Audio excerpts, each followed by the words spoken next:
接要来看的是这个高雄的前镇有一间超商上大夜班的店员，伫半暝啊4点外，互一个戴着全戴式安全帽的男子来喷这个辣椒水，佮用电击棒甲攻击。这个店员怎昏去昏倒在地？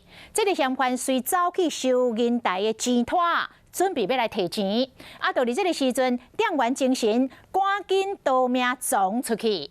这个嫌犯约伫个后壁嘛撞出去，尾约无人惊慌发现，怎来绕跑，一仙银拢无摕到，就较无半工咧，就去予警察掌着咯。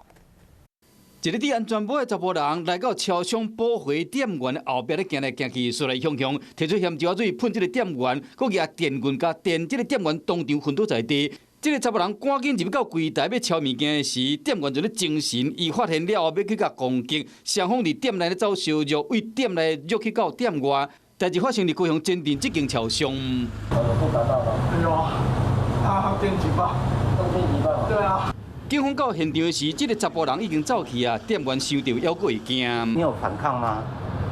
有啊，我有闪躲跟反抗啊。透早4点外，这个查甫人入去超商，不是要买物件。是来抢劫还是要怎么样？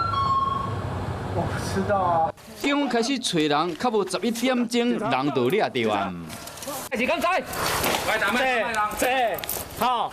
在高雄市小港区一带拘提陈贤到案，查扣电击棒、安全帽、衣裤等证物，全案讯后依强盗未遂及伤害等案，移送高雄地方法院检察署侦办。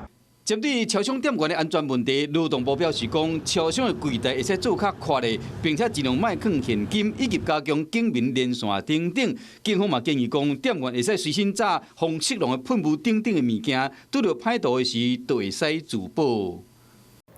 我是吴依璇，想要跟我一起看新闻吗？现在就打开华视的 YouTube 频道，按下订阅，还要开启小铃铛哦。